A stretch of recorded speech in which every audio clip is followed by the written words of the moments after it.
Okay. Can you tell us how you were reached by Texas Baptist Church or how you came to find the church? I came to find the church because I'm adopting my grandson, and he was at the Santa Rosa Hospital, and they had given him a very slim chance of surviving.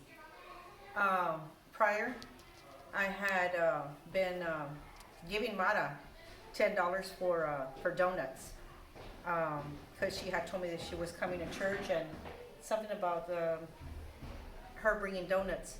So I never had the time for church. And so whenever I would see her and I had a good day, I would say, hey, and I would stop and give her $10. I'd go, here, so I remembered her and I knew she was very religious. So I gave her a call and I said, please pray for my grandson because he doesn't have a very good chance of surviving. So she said she was going to send someone to speak to me. And the next day, uh, I'm not very good with names at all.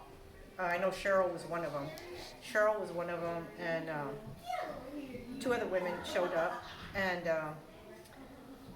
I went downstairs, and when I went downstairs, I saw three women. I knew it was them, and we made contact.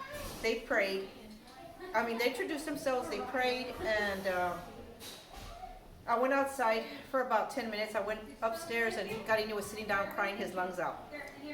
And so I called Mara and I said, guess what? She goes, he's sitting down crying his lungs out. I go, yes, how did you know? She goes, I know.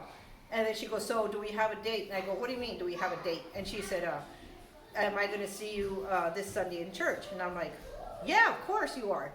And so Carino got better and better and better and better. So we were able to make church that Sunday, and well, the Sunday that came.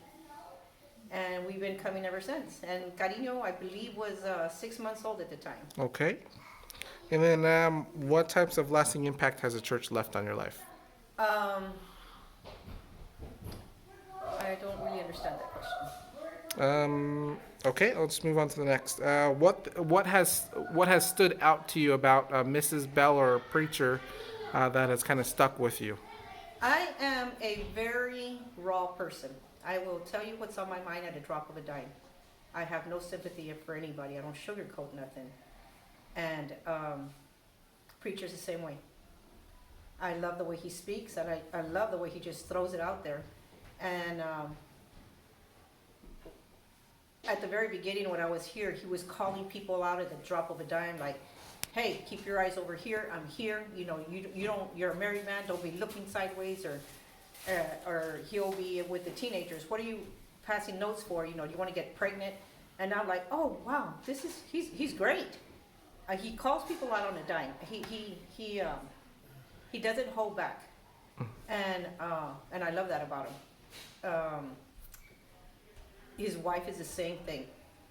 She'll give you a little smile before she tells you. She's not as raw, but you can hear her coming through, and that's what I love about coming here, that they don't sugarcoat nothing for anybody. Okay. And then how about lastly, do you have anything you'd like to say, like a thank you or congratulations for 20 years? Congratulations and thank you. Thank you for being here. Not not approaching me on the way I dress, not downing me by the way I dress, not downing me by the way I speak. Um, I'm sure that you have